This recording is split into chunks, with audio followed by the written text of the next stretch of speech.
현월TV 파수꾼 동지 여러분, 지난 주말과 주일 주안에서 평안하셨습니까? 시작된 한 주간도 성삼일체 하나님께서 여러분과 늘 함께 하시기를 원합니다. 이번 주에도 변함없이 하나님 말씀 중심의 삶을 살아가시기를 원하오며 현월이와 함께하는 올해 50번째 구원의 여정 출발하도록 하겠습니다. 2025년 50주차 하나님의 말씀은 누가복음 9장 35절의 말씀이 되겠습니다. 자, 함께 외워봅시다. 구름 속에서 소리가 나서 이르되 이는 나의 아들 곧 택함을 받은 자니 너희는 그의 말을 들으라 하고. 누가복음 9장 35절 말씀. 아멘. 다시 한번 외우겠습니다. 구름 속에서 소리가 나서 이르되 이는 나의 아들 곧 택함을 받은 자니 너희는 그의 말을 들으라 하고. 누가복음 9장 35절 말씀. 아멘. 자, 오늘 누가복음 9장 28절로 36절의 말씀을 본문으로 하여 이번 주 말씀 해설을 진행하겠습니다.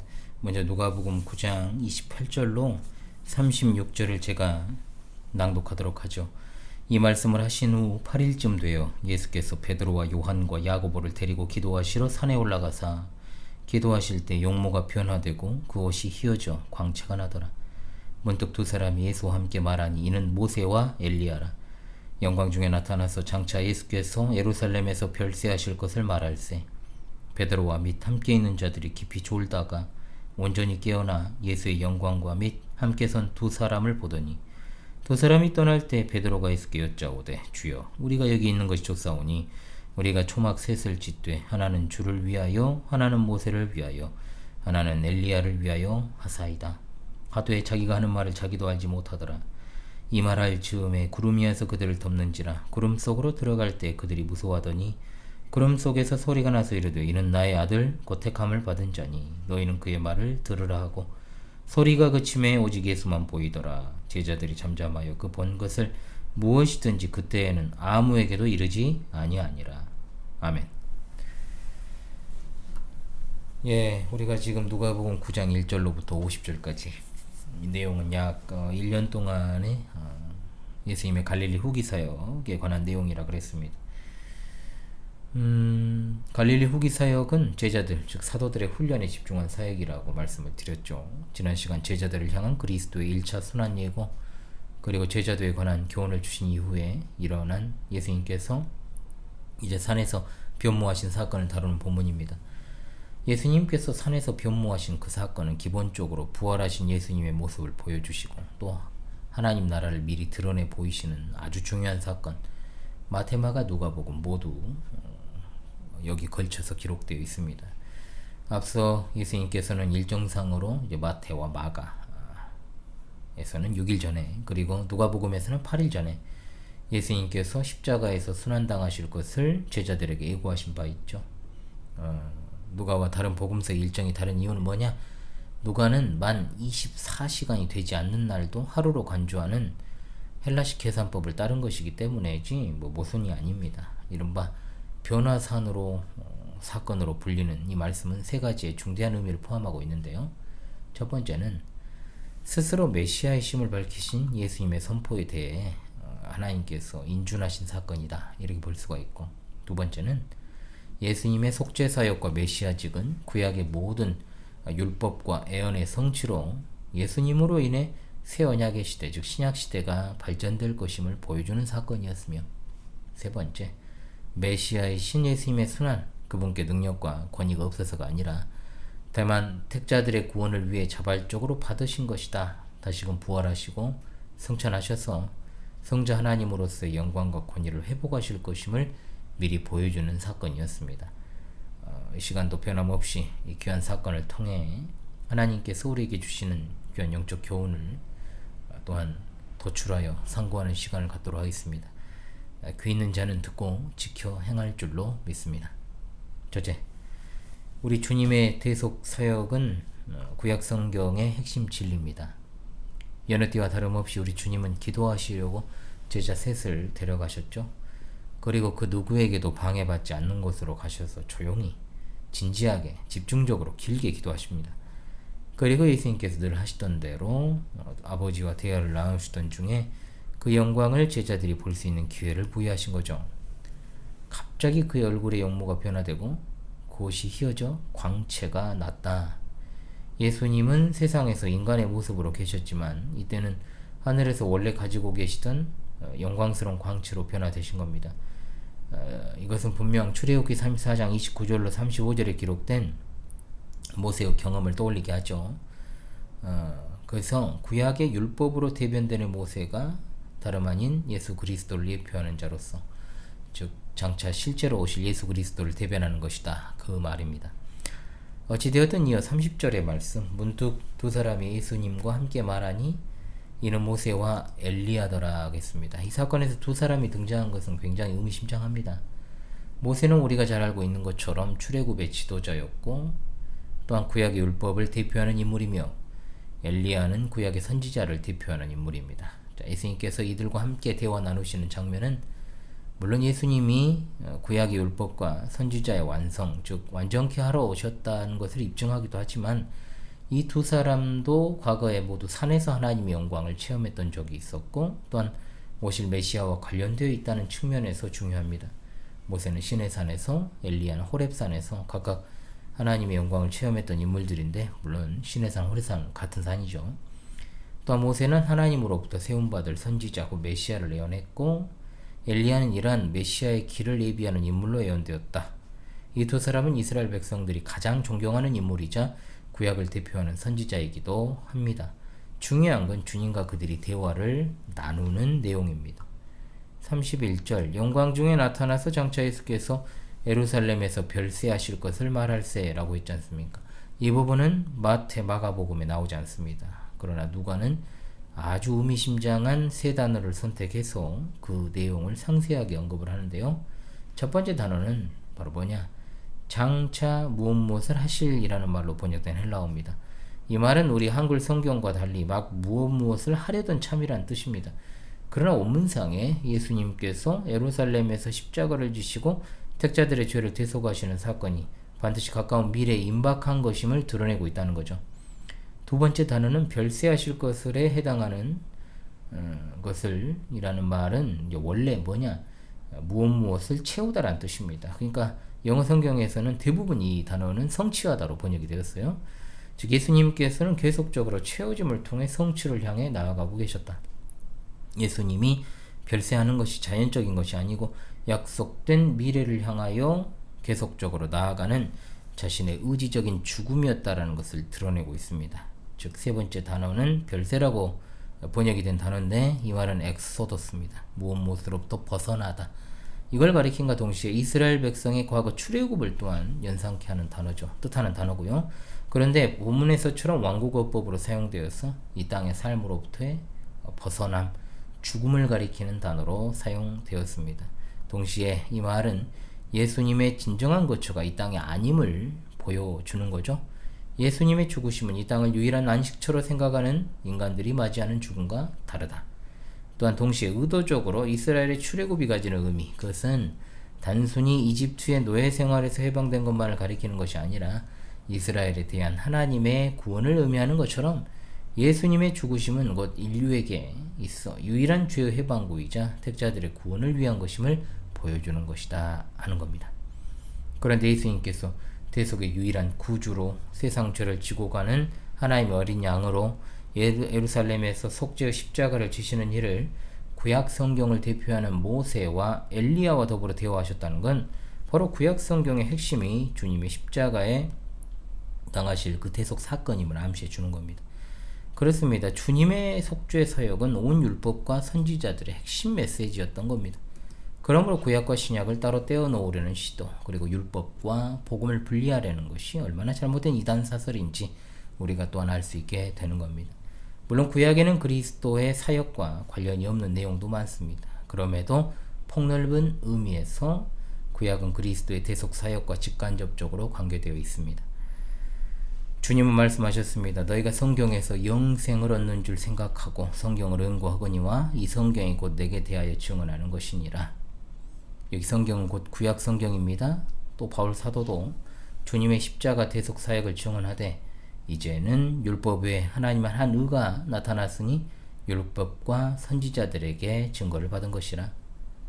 주께서 사랑하신 동지들이시여, 주님은 제자들에게 그 십자가에서의 대속 사역이 구약 성경의 핵심 진리임을 보여주시기 위해 모세와 엘리야를 부르신 겁니다. 주님은 세상 사람들이 오해하는 것처럼 우연히 또는 정치적 희생양으로 주신 게 아닙니다. 우리가 믿는 예수 그리스도 그리고 그분이 지신 십자가의 대속 사역이 돌발적으로 이루어진 것이 아니라 하나님께서 창세전에 작정하신 유일한 구원 작정의 섭리사였다라는 사실을 잊지 말아야 됩니다. 누구든지 이 진리를 믿음으로 말미암아 구원받을 것이요 또한 성경에 나타난 이 놀라운 하나님의 구원과 작정의 섭리사를 바로 깨달아 알 수 있게 되는 겁니다. 율법은 장차 올 좋은 일의 그림자일 뿐이요 참 형상이 아니므로 해마다 늘 드리는 같은 제사로는 나오는 자들을 언제나 온전하게 할 수 없느니라. 아멘. 둘째로 하나님의 뜻을 옳게 행하려면 언제나 영적으로 깨어 있어야 되는 겁니다. 자, 32절에 제자들이 졸았다라고 되어 있잖아요. 제자들이 졸았다는 내용은 마가복음에는 안 나옵니다.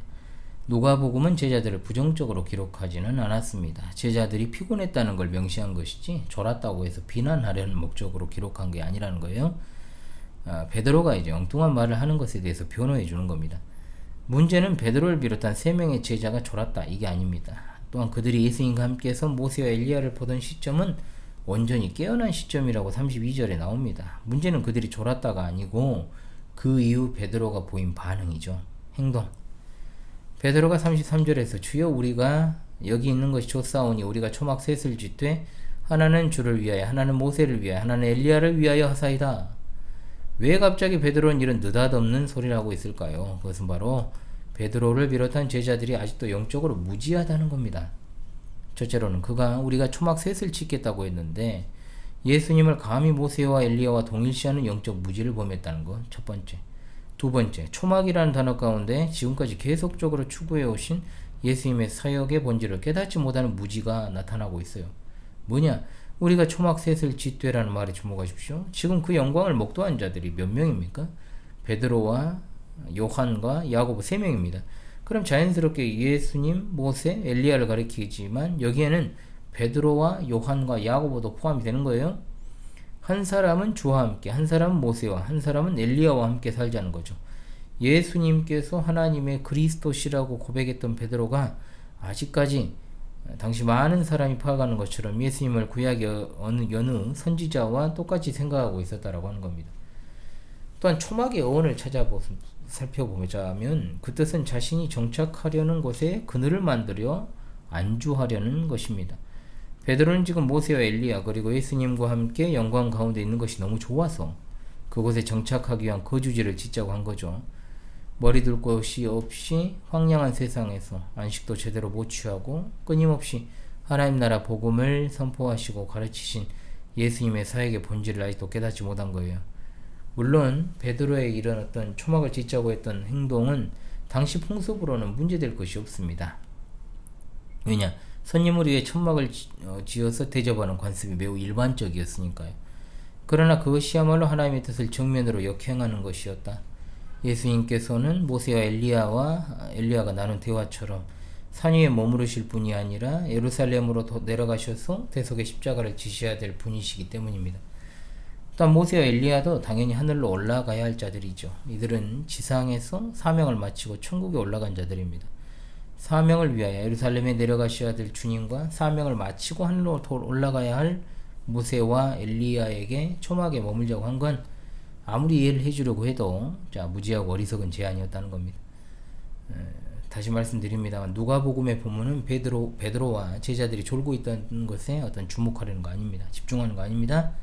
그러나 우리가 여기서 받아야 될 교훈은 뭐냐? 우리가 하나님의 뜻을 옳게 분별하려면 또한 행하려면 영적으로 늘 깨어 있어야 된다는 것. 만일 우리가 세속적인 것에 몰두하여 영적인 잠에 빠지게 된다면 사탄의 유혹을 받아 베드로가 실수한 것보다 훨씬 심각한 실수를 범해 아주 힘든 길로 돌아갈 수 있다라고 하는 거죠. 늘 성경은 깨어 있어라 말합니다. 마가복음 13장 13절의 말씀, 또 너희가 내 이름으로 말미암아 모든 사람에게 미움을 받을 것이나 끝까지 견디는 자는 구원을 받을 것이라. 누가복음 21장 36절 말씀, 이러므로 너희는 장차 올 이 모든 일을 능히 피하고 인자 앞에 서도록 항상 기도하며 깨어 있으라 하시니라. 아멘. 겟세마네 동산에서 기도하시던 우리 주님이 제자들에게 말씀하십니다. 시험에 들지 않게 깨어 기도하라. 마음에는 원이로되 육신이 약하도다 라고 말입니다. 늘 말씀드립니다. 우리 신앙은 주일을 중심으로 합니다. 자, 주일에 우리가 받은 것들을 지켜나가는 게 곧 우리의 생활예배의 출발점이 되는 거죠. 그래서 늘 성도들에게 초창기부터 지금까지 변함없이 주일을 생명처럼 지키라, 보내라고 강조합니다. 주일의 예배와 가르침의 자료보다 우선되는 것은 없어야 한다. 믿지 않는 자들이 우리 행태를 이해하지 못한다고 해서 그들에게 맞추기 위해 나의 소중하고 영적인 일들을 포기해서야 되겠습니까? 그것은 내 영혼의 구원이 가장 중요하다고 하는 그 사실을 저버리는 것이요, 궁극적으로 그 사람들한테도 도움되지 않는다는 겁니다. 깨어있으라는 주님의 말씀을 기억합시다. 베드로가 잠이 깨고 나서 무심코 내뱉은 말처럼 들리지만 사실은 평소에 자기가 가지고 있던 생각을 드러낸 거예요. 물론 그가 하는 말에 대해서 비난받는 것에서 자유로울 수 있다고 하지만 우리는 이런 실수를 반복해서는 안 되는 겁니다. 구별된 삶을 살아가야 됩니다. 시간을 구별하여 주일은 온전히 하나님을 예배하고 또한 하나님을 알아가는 지식에서 자라가며 성도의 교제가 충만케 하고 또한 그것을 지키기 위해서 경건하게 남은 시간을 보내는 자가 비로소 이제 6일이라고 하는 시간도 잘 보낼 수 있는 거지. 교회에서 그 몇 시간 안 되는 거 그냥 그저 버티고 있다가 그것마저도 다른 일이 생기면 쉽게 저버리는 그러한 상황을 가지고 있다면, 참으로 어려운 상황에 놓이게 된다면 과연 그 사람의 신앙이 버틸 수 있을 것인가? 절대 그런 일은 없습니다. 이처럼 평안할 때, 그리고 하나님이 우리를 은혜로 붙들어 주실 때 늘 깨어 말씀 듣고 읽고 기도해야 될 것입니다. 신앙생활을 잘 하다가 무슨 일이 생기면 어떤 느닷없는 말이나 행동을 하는 사람들이 가끔 있습니다. 하나님이 실망하시지 않는 그런 신실하고 경건한 성도로 살아가실 수 있기를 바랍니다. 영적으로 반드시 깨어있는 성도로 설 수 있기를 간절히 원합니다. 아멘. 셋째로, 성도의 삶은 언제나 그리스도께서 전면에 나타나도록 해야 됩니다. 34절에 구름이 와서 그들 즉 모세 엘리야를 덮었다라고 했습니다. 그리고 이후에 하나님의 음성과 함께 보이는 분, 오직 누구십니까? 예수 그리스도십니다. 그렇다면 왜 모세와 엘리야는 이처럼 말씀을 마친 후 신속히 구름 속으로 사라졌을까요?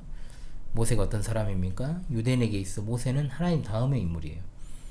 모세는 유대인들에게 하나님 율법을 전해준 자였기 때문입니다. 따라서 그들은 언제나 문제가 생겼다 하면 모세의 율법을 앞세웠고 모세의 자리에 앉는 것을 가장 자랑스러운 일로 생각을 했다는 거죠. 그러므로 그들은 율법을 완성하러 오신 주님이 그 가르침이 자기들의 고정관념과 어긋나니 모세의 율법을 범하는 자라 해서 돌로 치려 했던 겁니다. 엘리야가 누굽니까? 능력 있는 선지자의 대표 아닙니까? 또한 말라기 선지자 예언을 통해 다시 오리라고 예언되어 있기도 합니다. 따라서 주님의 능력 있는 사역을 보고 사람들이 주님을 엘리야라고 착각한 것도 무리는 아니죠. 자, 그렇다면 만약 이런 모세와 엘리야가 주님의 사역을 돕겠다고 같이 산을 내려왔다면 어떤 일이 벌어졌을까요? 사람들은 모세와 엘리야를 따르겠다라고 야단법석을 쳤겠죠. 그러나 아무리 모세와 엘리야가 위대한 인물이라고 해도 그들은 여전히 예수 그리스도 앞에서는 그분의 종이고 사환에 불과합니다. 그들이 전한 율법과 예언은 그리스도의 복음의 그림자였다고 말씀하지 않습니까? 따라서 그림자요 종인 그들은 실체요 주인이 되시는 예수 그리스도께서 오실 때 마땅히 뒤로 사라져야 됩니다. 따라서 하나님은 모세와 엘리야를 구름으로 가려 제자들에게 보이지 않게 하신 것입니다. 바로 누구를 드러내기 위해서요? 바로 예수 그리스도십니다. 오로지 예수님만 보이게 하신 겁니다.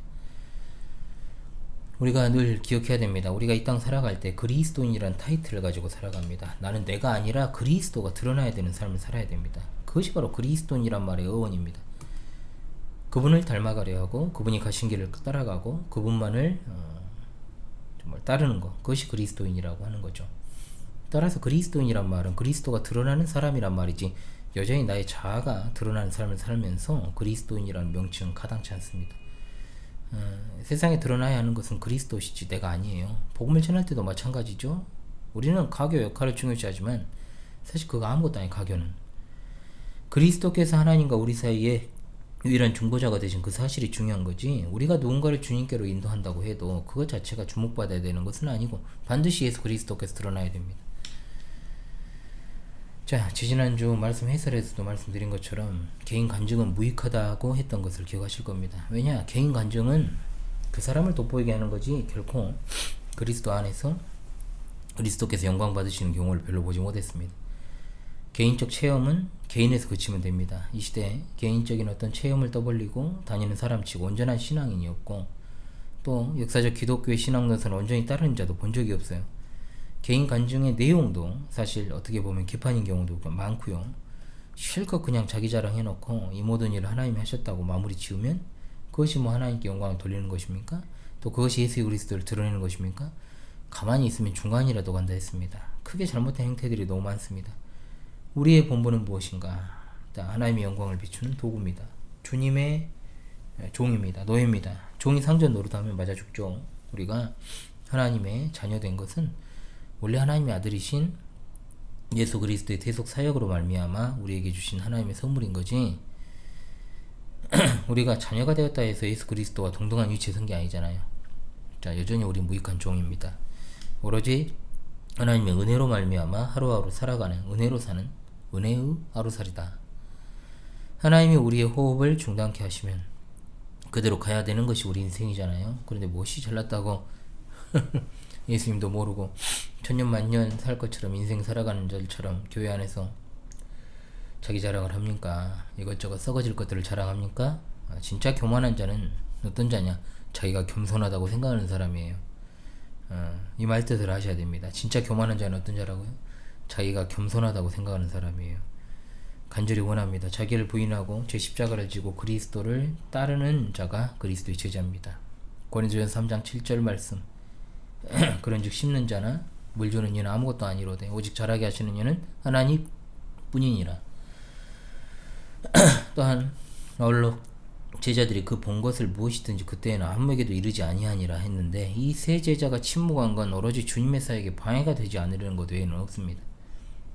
우리 또한 주님의 사역을 감당함에 있어 하나님이 우리에게 허락하신 것 외에 그 이상을 넘어가는 일은 없어야 됩니다. 목사도 언제나 하나님 말씀에 계시된 것 이상을 전해서는 안 되죠. 이단이 무엇입니까? 하나님의 가르침을 왜곡시키는 것, 즉 하나님의 말씀을 빼거나 또는 더하거나 하는 것이 거짓 선지자의 특징이고 저주받을 이단이죠. 우리도 마찬가지로 침묵할 때 침묵하고 순종할 때 적극적으로 순종하는 자세를 갖춰야 됩니다. 성경이 가라하는 곳까지 가고 성경이 멈추라면 멈추는 것이 진짜 겸손이고 경건이죠. 우리는 주님을 따른 양입니다. 결코 주님 앞서 가는 자가 될 수 없습니다. 주께 사랑하시는 파수꾼 동지 여러분, 오늘 본문에 예수님께서 변모되신 모습을 통해 우리 주님의 십자가 대속 사역과 또 영적으로 늘 깨어 있어야 될 것, 그리고 그리스도인이라는 명칭에 부합하는 삶, 그리스도께서 우리 삶의 전면에 나타나야 된다는 걸 다시금 깨닫게 되었습니다. 또한 예수님의 영광스러운 모습, 장차 성도들이 누리게 될 미래 모습인 것도 잊지 맙시다. 그러므로 이 땅에 있을 택자들의 구속을 위해서 있을 때 우리가 택자들의 구속을 위해 머리 둘 곳도 어떤 편한 안식도 취하지 않으신 우리 주님의 본을 따라서 우리도 영광의 그 나라 가기까지 복음을 위해 하나님 말씀 전하는 일에 최선을 다하는 모두가 되어서 하나님의 영원한 나라에서 동일한 영광을 함께 누리는 복된 성도들이 다 되어야 될 줄로 믿습니다. 아멘. 다시금 이번 주 하나님 말씀을 외우며 힘차게 한 주를 출발하도록 하겠습니다. 구름 속에서 소리가 나서 이르되 이는 나의 아들 곧 택함을 받은 자니 너희는 그의 말을 들으라 하고, 누가복음 9장 35절 말씀. 할렐루야. 아멘. 찬송가 321장 부르며 이번 주 하나님 말씀 해설 시간을 마치겠습니다. 찬송가 321장.